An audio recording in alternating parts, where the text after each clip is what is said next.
आज मैं आपके लिए एक बहुत ही अच्छा टॉपिक लेकर के आई हूँ जिसका नाम है पत्र लेखन। आपके लिए ये नाम नया नहीं है, आप इस नाम से बहुत ही अच्छी तरीके से वाकिफ हैं। पत्र लेखन मीन्स लेटर राइटिंग। कैसे लिखा जाता है आप सभी ये सब जानते हैं। मैं कुछ नई चीज़ें आपको नहीं बताऊंगी। जो कुछ भी आपने सीखा बस उसका एक तरीका बताने के लिए मैंने अपने इस वीडियो को बनाया है। तो सबसे पहले हम ये जानेंगे कि पत्र लिखने के पीछे उद्देश्य क्या होता है। देखिए, हमेशा जब भी हम किसी लेटर को स्टार्ट करते हैं कोई ना कोई वजह होती है, कोई ना कोई कारण होता है।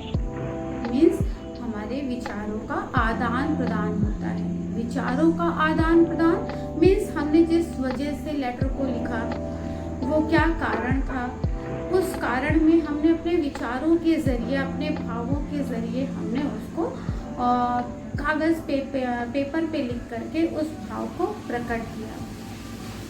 तो बस ये सारी चीज़ों को हमें ध्यान में रखना है।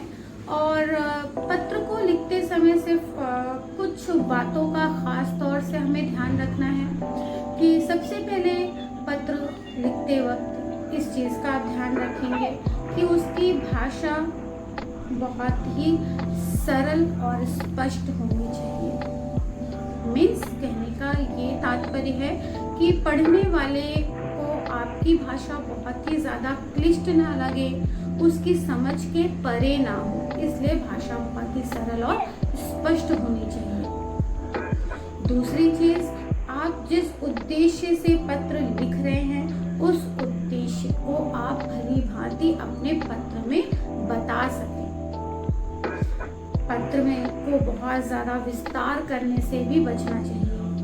विस्तार कहने का मतलब होता है कि बहुत ज़्यादा बड़ा पत्र नहीं लिखना चाहिए, क्योंकि इससे पढ़ने वाला बहुत ही नीरस हो जाएगा। नीरस मतलब एक टाइम के बाद उसका उस पत्र को पढ़ने में जो इंटरेस्ट है वो ख़त्म हो जाएगा। इसलिए कोशिश ये करनी चाहिए कि पत्र लेखन के वक्त हमें भाषा को सरल और सुबोध रखना चाहिए।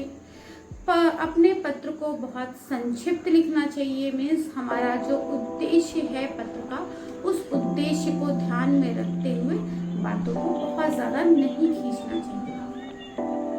फिर हर पत्र में आप जो भी लाइन लिखें, हर लाइन जो है वो दूसरी लाइन से उसकी एक कनेक्टिविटी हो, यानी कि लाइन पहली लाइन से दूसरी लाइन का एक जुड़ाव हो। ऐसा ना लगे कि आप अपनी बातों को ब्रेक दे करके बोल रहे हैं। यानी आपकी जो भाषा है वो प्रभावशाली होनी चाहिए। सब पत्र के समय, लिखते समय आप हर चीज़ों को एक दूसरे से जोड़ करके लिखिए। तो आज मैं आपको पत्र में जो बताने जा रही हूँ, सबसे पहले आप सब ये बात जानते हैं कि पत्र दो प्रकार के होते हैं। पहला है औपचारिक पत्र और दूसरा है अनौपचारिक पत्र। औपचारिक पत्र मीन्स फॉर्मल लेटर, अनौपचारिक मीन्स इनफॉर्मल लेटर। सबसे पहले हम ये जानेंगे कि इन दोनों पत्र का नाम औपचारिक अनौपचारिक क्यों है और ये किस जगह लिखे जाते हैं, ये जानना हमारे लिए बहुत ज़रूरी है। सबसे पहले हम आते हैं औपचारिक पत्र पे। औपचारिक पत्र यानी कि फॉर्मल लेटर।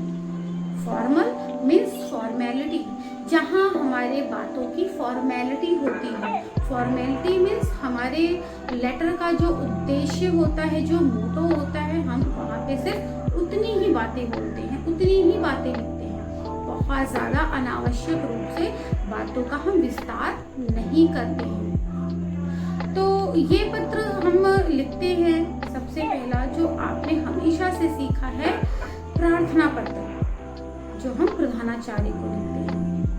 औपचारिक पत्र के भी कुछ प्रकार हैं।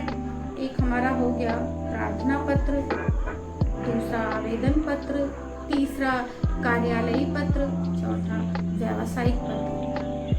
औपचारिक ये औपचारिक पत्र के प्रकार थे कि हमने प्रार्थना पत्र में अपने प्रिंसिपल को, हम जिस स्कूल में पढ़ते हैं वहाँ पे रह करके वहाँ हम जिन जिन समस्याओं को झेलते हैं, जैसे कभी कभी फीस से संबंधित समस्या, या फिर स्कूल में आपको और भी समस्याएं हैं कि आपके प्लेग्राउंड में आपके लिए खेलने के लिए उपकरण नहीं है, यानी कि खेल के कोई भी उपकरण आपके पास नहीं है, आपके लाइब्रेरी में बुक्स की कमी है, या फिर आपके स्कूल में पानी की समस्या है, अगर आप हॉस्टल में रहते हैं तो हॉस्टल में भी कई तरीके की समस्याएं जिनका आपको सामना करना पड़ता है, तो वहाँ पे हम एक प्रार्थना पत्र लिखते हैं प्रिंसिपल को। आवेदन पत्र, जहाँ पे हम किसी भी विभाग में काम करने के लिए इच्छुक होते हैं तो उस जगह आवेदन करने के लिए उस पद के आवेदन के लिए हम आवेदन पत्र लिखते हैं। कार्यालयी पत्र में हम शिकायती पत्र लिखते हैं कि हमको जिस चीज़ की भी कंप्लेन करनी होती है वहाँ हम कार्यालयी पत्र में लेटर लिखते हैं।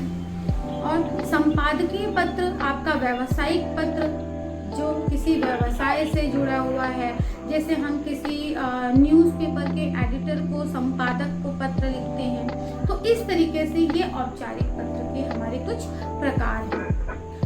आज मैं आप लोगों को एक सिंपल टॉपिक के साथ अपने पत्र को स्टार्ट करना बताऊंगी, और जिससे आप समझ सकें।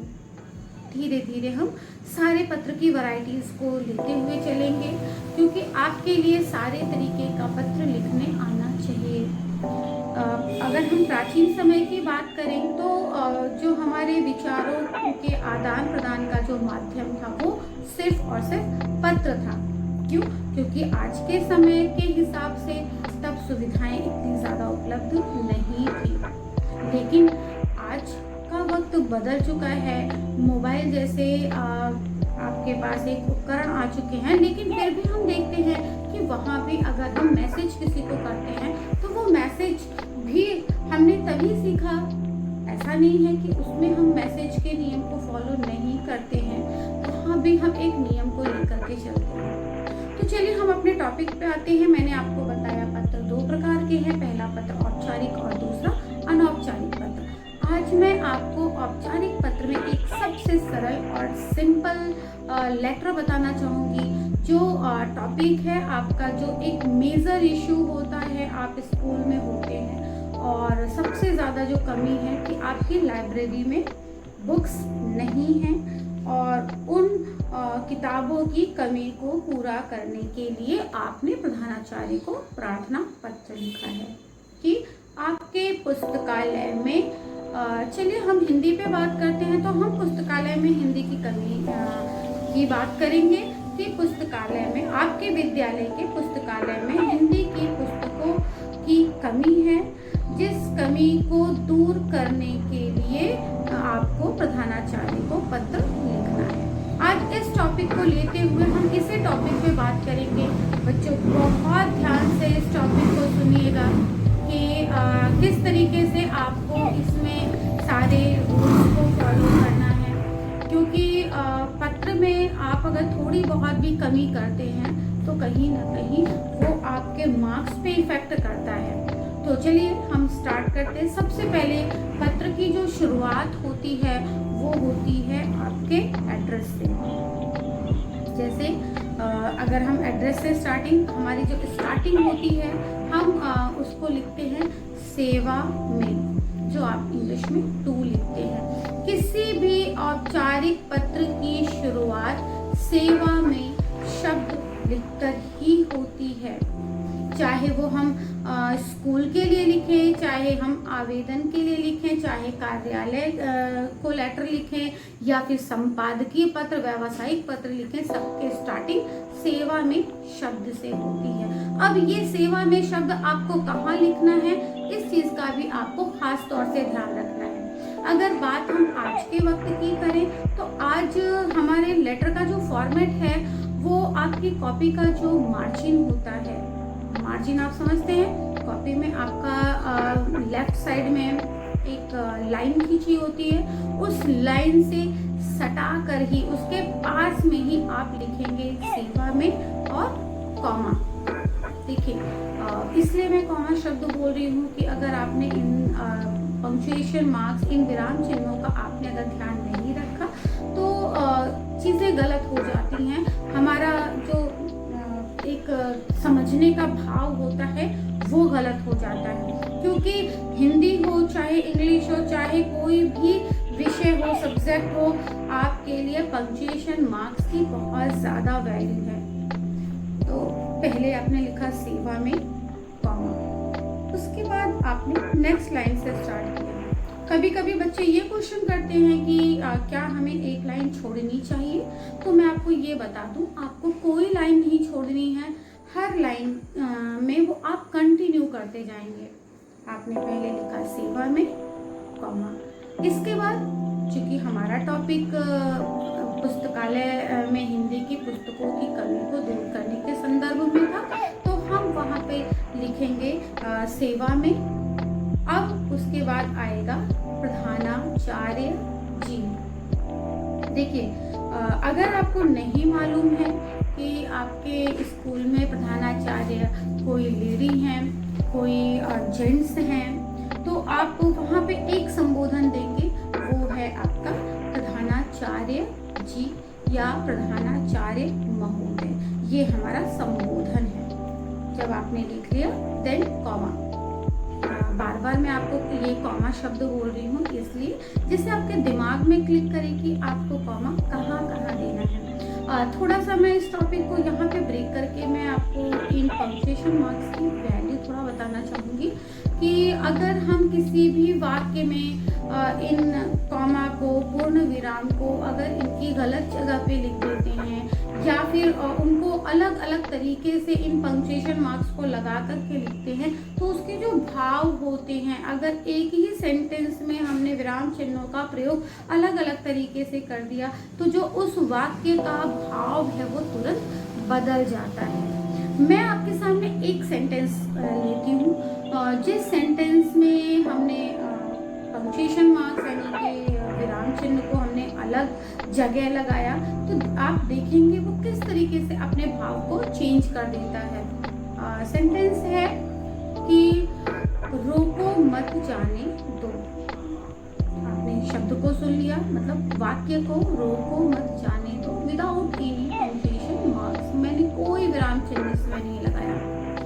अब मैं इसी वाक्य में अलग अलग जगह पे पंक्चुएशन मार्क लगा करके आपको उसकी मीनिंग बताऊंगी।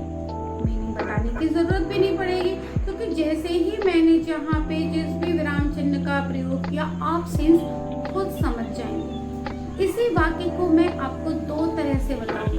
पहला है कि जो सेंटेंस था रोको मत जाने दो, मैंने रोको कॉमा मत जाने दो यानी रोको मत जाने दो। आपने देखा इसका ये भाव है। फिर दूसरा मैंने विराम चिन्ह लगाया, रोको मत कॉमा जाने दो, है ना। यानी कि आपने देखा कि एक है, पहले मैंने रोको के बाद का रोको मत जाने दो, दूसरे में मैंने मत के बाद लगाया रोको मत जाने दो, है ना। रोको मत जाने दो, रोको मत जाने दो। आपने यहाँ पे देखा कि विराम चिन्ह को लगाने से डिफरेंट प्लेस पे किस तरीके से उसका भाव बदल जाता है ना। तो इसी तरीके से मैं लेटर राइटिंग में आपको इन्हीं विराम चिन्हों को बार बार बोल रही हूँ कि आप कॉपी के पेजेस में आप मार्जिन के पास लिखेंगे सेवा में कॉमा प्रधानाचार्य जी कॉमा, फिर उसके बाद स्कूल का नाम। मैं आपको थोड़ा सा यहाँ भी बताना चाहूँगी कि जब आप परीक्षा देने जाते हैं तो परीक्षा देते समय इस बात का आप ध्यान रखेंगे कि आपको अपनी आइडेंटिटी नहीं देनी है। क्योंकि इस चीज़ से हमको बचना होता है कि हम कौन हैं, किस स्कूल से हैं, ये हमें नहीं बताना होता है। तो वहाँ पे या तो आपको लेटर में बताया जाएगा कि एक कॉमन नाम गर्ल्स या बॉयज़ में और एक कॉमन स्कूल का नाम, तो आप उसको लेकर के लिखेंगे, या फिर अपनी तरफ से ही लिख दिया प्रधानाचार्य जी, स्कूल का नाम आप कुछ भी ऐसे लिख दीजिए, ज़रूरी नहीं है कि आप अपनी पहचान बताएं। मैं अभी आपको अपने स्कूल के नाम से ही बता रही हूँ, प्रधानाचार्य जी विष्णु भगवान पब्लिक स्कूल। ये एक लाइन में, एक लाइन के कहने का सेंस ये नहीं है कि हम कॉपी के पेजेस की पूरी लाइन में लिख देंगे विष्णु भगवान पब्लिक स्कूल, नहीं। जहाँ तक हमने प्रधानाचार्य जी लिखा, प्रधानाचार्य जी से थोड़ा सा आगे तक, यानी कि कोशिश करेंगे छोटे में ही, जो देखने में बहुत ज़्यादा इफेक्टिव हो, प्रभावशाली लगे। महोदय प्रधानाचार्य जी कॉमा विष्णु भगवान public school comma Jhalwa comma Prayagraj पूर्ण विराम। पूर्ण विराम का मतलब यहाँ पे ये जो एड्रेस है वो कंप्लीट हो गया। अब हम अपने दूसरे टॉपिक पे चलेंगे, यानी आपने लिखा प्रधानाचार्य जी, नेक्स्ट लाइन विष्णु भगवान public school, next line Jhalwa comma Prayagraj पूर्ण विराम। ये हर लाइन में मैंने कंटिन्यू किया। यहाँ तक आपको समझ में आ गया। फिर हम नेक्स्ट लाइन पे, और ये ध्यान में आप रखेंगे कि आप सब कुछ लेफ्ट साइड ही लिखेंगे, राइट साइड में नहीं। हालांकि ऐसा कोई नियम नहीं है कि आप राइट साइड में नहीं लिख सकते, लेकिन आज के टाइम पे जितने भी लेटर्स हैं, जिस भी तरीके के लेटर्स हैं, वो सब लेफ्ट साइड पे ही हो चुके हैं, तो आप भी लेफ्ट साइड को ही फॉलो करेंगे। अब आपने वो एड्रेस कंप्लीट कर लिया। एड्रेस के जस्ट बाद आप डेट डालेंगे। डेट आपके लिए ज़रूर है। आपने लिख दिया दिनांक। दिनांक, जिस डेट पे आप लेटर लिख रहे हैं वो डेट मेंशन कर देंगे। अब आपकी डेट भी कंप्लीट हो गई। नेक्स्ट लाइन में आप डालेंगे सब्जेक्ट, जो बहुत ज़रूरी है। देखिए, विषय को आपको ध्यान में रखना है, सिर्फ और सिर्फ औपचारिक पत्र में ही लिखना है। काफ़ी बच्चे होते हैं वो अनौपचारिक पत्र में भी विषय लिख देते हैं। नहीं, आपको इस चीज़ का हमेशा ध्यान रखना है। आपका जो सब्जेक्ट है, विषय जो है, वो सिर्फ और सिर्फ औपचारिक पत्र में ही होना चाहिए। आपने लिखा विषय आपका जो मैंने आपको टॉपिक दिया था उसको शॉर्टकट में लिखेंगे, बहुत बड़े में लिखने की ज़रूरत नहीं है। विषय आपका होगा पुस्तकालय में हिंदी की पत्रिकाओं की कमी के संबंध में। बस क्लियर हो गया टॉपिक कि अब आपके टॉपिक का विषय क्या है। अब आपको वही बात करनी है। आपने विषय लिख दिया एक लाइन में, उसको आप सेंटर में भी लिख सकते हैं विषय को। अब लेकिन एक लाइन में ही होना चाहिए, उसको हम दूसरी लाइन में लेकर के नहीं आएंगे। अब नेक्स्ट लाइन पे फिर लेफ्ट साइड पे मार्जिन से सटा करके आप लिखेंगे महोदय कॉमा। देखिए, मैं इसीलिए आपको यहाँ पे विराम चिन्हों को जरूर बता रही हूँ, महोदय कॉमा। अब आप उसको वहीं छोड़ दीजिए। नेक्स्ट लाइन पर आइए। तो अब जो आप अपनी बातों को जो स्टार्ट करने जा रहे हैं, आप जस्ट मार्जिन के बाद मत स्टार्ट करिए, थोड़ा सा स्पेस दे करके। थोड़ा सा स्पेस का मतलब होता है आप ज़रा सा स्पेस, जहाँ तक आपका महोदय आया है, तो या तो आप जहाँ पे आपने म हो यहाँ तक लिखा है, उसके ठीक नीचे आप उसी के बाद, यानी महोदय जितने आया टॉपिक में, वहाँ के आगे से आप स्टार्ट कर दीजिए कि अब हमको प्रधानाचार्य को लिखना है कि विनम्र निवेदन है कि, यहाँ पे देखिए मैंने छोटा की बोला क्योंकि ये वाक्यों को जोड़ने का काम कर रहा है।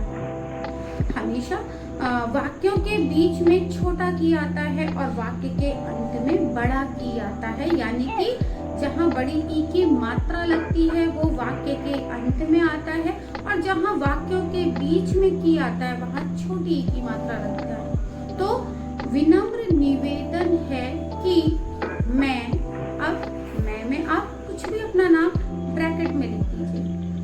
आपके विद्यालय के कक्षा 10, उसके बाद आप अपना सेक्शन लिख दीजिए, अ ब स द। तो आप कुछ भी लिख दीजिए कि आपके विद्यालय के कक्षा 10 का छात्र हूँ, या फिर अगर लड़कियां हैं तो छात्रा हूँ, शिष्य हूँ या शिष्या हूँ। छात्र लिखेंगे, छात्र ज्यादा अच्छा लगता है। कि विनम्र निवेदन है कि मैं आपके विद्यालय के कक्षा 10 अ का छात्र हूँ। ना आपने लिख लिया। इसके बाद आप फिर आगे ये लिखेंगे कि मैं आपका ध्यान अपने विद्यालय के पुस्तकालय में हिंदी की पत्रिकाओं की कमी की ओर आकर्षित करना चाहता हूँ। देखिए, कभी कभी क्या होता है कि आप लोग जब कोई वाक्य लंबे लिखते हैं तो ये भूल जाते हैं कि आपने स्टार्टिंग जिस तरीके से की क्या एंड भी आपने वैसा ही किया। तो इसलिए जब वाक्य को लिखिए, लिखने के बाद एक बार उन वाक्य को जरूर पढ़िए कि आपने जो स्टार्टिंग में रखा क्या आपके सेंटेंस उसी के अकॉर्डिंग खत्म हुए, कंप्लीट हुए। जब आप खुद से वो सेंटेंस को रिपीट करेंगे तो आपको आपकी गलतियां पता चल जाएंगी। जी, विनम्र निवेदन है कि मैं आपके विद्यालय के कक्षा 10 का छात्र या छात्रा हूँ। मैं आपका ध्यान अपने विद्यालय के पुस्तकालय में हिंदी की पत्रिकाओं की कमी की ओर आकर्षित कराना चाहता हूँ। आपने ये लाइन कंप्लीट कर दी। अब इसके बाद आप अगली लाइन से लिखेंगे कि महोदय, हमारे विद्यालय के पुस्तकालय में अनेक पत्र पत्रिकाएं हैं। यानी हर विषयों की, आप ऐसे भी जरूरी नहीं है कि जो मैं शब्द बोल रही हूँ, जो मैं सेंटेंस बोल रही हूँ वही आप लिखेंगे। हमारे महोदय, हमारे विद्यालय के पुस्तकालय में, नहीं विद्यालय लिखना चाहते हैं कोई बात नहीं, कि हमारे पुस्तकालय में हर विषयों की अनेक पत्र पत्रिकाएं हैं, किंतु पुस्तकालय में हिंदी की पत्रिकाओं की कमी है और हिंदी विषय में रुचि रखने वाले छात्र छात्राओं को विद्यालय पुस्तकालय में पुस्तकें ना मिल पाने के कारण निराश होना पड़ता है। यहाँ पे थोड़ी सी अपनी भावनाओं को आप बता देंगे कि हिंदी की पत्रिकाओं को पढ़ने के इच्छुक छात्र छात्राएं अत्यंत निराश होते हैं। अतः अब देखिए, यहाँ पे आपने लिख दिया। अब इस लाइन को भी आप यहीं पे छोड़ दीजिए। अब नेक्स्ट पैराग्राफ से आइए। अतः वो भी आप जितना आपने महोदय के बाद थोड़ा सा स्पेस मार्जिन को दे करके लिखा था, वहाँ पर भी आप जब पैराग्राफ चेंज करेंगे तो थोड़ा सा स्पेस देंगे कि अतः आपसे अनुरोध है या विनम्र निवेदन है कि आप पुस्तकालय में हिंदी की पत्र पत्रिकाओं को मंगाने की कृपा करें। मतलब लास्ट में भी हमने एक रिक्वेस्टिंग वे में बोला, ये आपने लिख दिया। अब आपका ये लेटर यहाँ पे कंप्लीट हो गया। कंप्लीट यानी पूरी तरीके से नहीं, जो आपने अपनी बातों को कहा वो कंप्लीट हो गया। अब इसके बाद हमारा फर्ज बनता है कि हम थैंक्स बोलें। तो हिंदी में हमने फिर बाएं तरफ लाइन छोड़ करके हमने लिखा, लाइन छोड़ने का मतलब न्यू लाइन, नई लाइन से, स धन्यवाद। स का मतलब होता है साथ, धन्यवाद यानी थैंक्स, कि धन्यवाद के साथ। तो हम ये ना लिख करके लिख देते हैं स धन्यवाद। फिर वो लाइन आपने छोड़ दी। अब चूंकि आपने प्रिंसिपल को लिखा है तो आप यहाँ पे लिखेंगे आपका आज्ञाकारी, आपका आज्ञाकारी। बच्चों, ये चीज का आप ध्यान में रखेंगे कि जब आप प्रिंसिपल को लेटर लिखेंगे तो आज्ञाकारी शब्द का प्रयोग करेंगे, लेकिन इसके अलावा किसी भी लेटर में एक्सेप्ट प्रिंसिपल, किसी भी लेटर में आप आज्ञाकारी शब्द का प्रयोग नहीं करेंगे। आप भूल जाते हैं और सब में आप आज्ञाकारी शब्द का प्रयोग करने लगते हैं, चाहे वो आपका कार्यालय लेटर हो, चाहे वो आपका संपादकीय लेटर हो, चाहे वो आपका आवेदन पत्र हो। आप इस चीज़ का ज़रूर ध्यान रखेंगे कि सिर्फ और सिर्फ प्रिंसिपल को ये लेटर लिखते समय आप आज्ञाकारी शब्द का प्रयोग करेंगे। तो आपने लिखा आपका आज्ञाकारी। अब इस लाइन के नीचे आपने अपना नाम लिख दिया। तो मैंने आपको स्टार्टिंग में ही बताया कि आपको अपनी आइडेंटिटी नहीं देनी है, तो आप वहाँ पे कुछ भी लिख दीजिए, क ख ग अ ब स या फिर XYZ जो भी लिखना चाहें। फिर उसके बाद ठीक नीचे आप अपनी क्लास लिखेंगे, कक्षा 10 और सेक्शन एक साथ। उसके नेक्स्ट लाइन में आप अपना अनुक्रमांक लिखेंगे, मीन्स रोल नंबर लिखेंगे। अनुक्रमांक जो भी है 10, 12, 40, 30 जो भी है आपको लिखना वो लिख दिया। तो बच्चों ये लेटर मैंने जो आपको बताया ये बहुत देखा आपने, बहुत छोटा संक्षिप्त बताया कि कम बातों में आपने ज़्यादा बातों को आपने बहुत प्रभावशाली ढंग से अपने प्रिंसिपल को बता दिया। तो अब थोड़ी सी चीज़ मैं आपको यहाँ पे ये बताना चाहूँगी कि कभी कभी बच्चों के अंदर ये क्वेश्चन आता है कि उन्होंने जो सारी चीज़ें लिखी फिर भी उनके मार्क्स कहाँ कट हुए।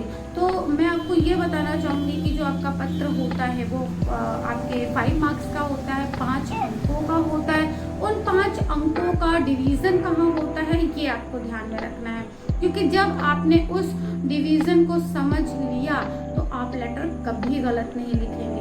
नंबर 1 जो डिवीज़न होता है वो होता है 2 नंबर का। आपको 2 नंबर कहाँ मिलते हैं और उसमें ना लिखने से वो लेस कैसे हो जाते हैं। तो 2 नंबर पाने के लिए आप सेवा में से ले करके आप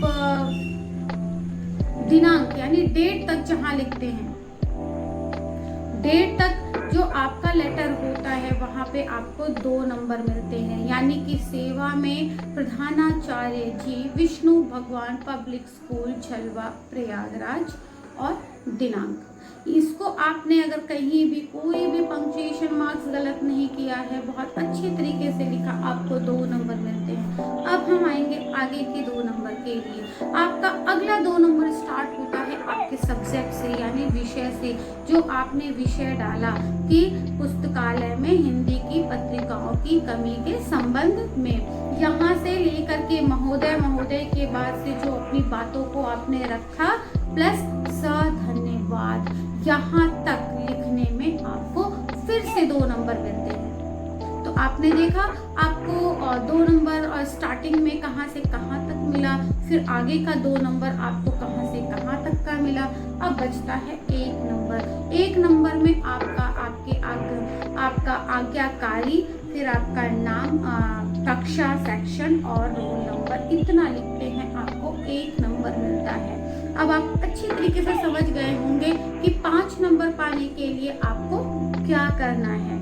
तो बहुत मुश्किल नहीं है, ये 5 नंबर आपके हाथों में है। आप इसको पूरा ले सकते हैं, लेकिन कुछ बातों का ध्यान रखते हुए जो मैंने आपको बता दिया। बहुत अनावश्यक बातें आपको नहीं करनी है, बातें बहुत ज़्यादा फालतू की नहीं करनी है। जो लेटर का फॉर्मेट है उसको आपको फॉलो करना है। सेंटेंसेस एक दूसरे से कोरिलेट होने चाहिए। टूटे फूटे शब्दों का प्रयोग नहीं करें कि आपकी बातें ना समझ में आए। तो बातों को बहुत इफेक्टिव तरीके से बताएंगे, प्रभावशाली शब्दों में बताएंगे और इस तरीके से आप एक बहुत ही प्यारा सा और खूबसूरत लेटर लिख सकते हैं। तो उम्मीद करती हूँ कि आपको लेटर समझ में आ गया होगा। मैं एक नए लेटर के साथ आपको फिर अपना एक ये वीडियो दूंगी, उसमें आपको आपके लेटर का जो अगला प्रकार है मैं उसके साथ आपके सामने फिर से आऊँगी। तब तक के लिए धन्यवाद।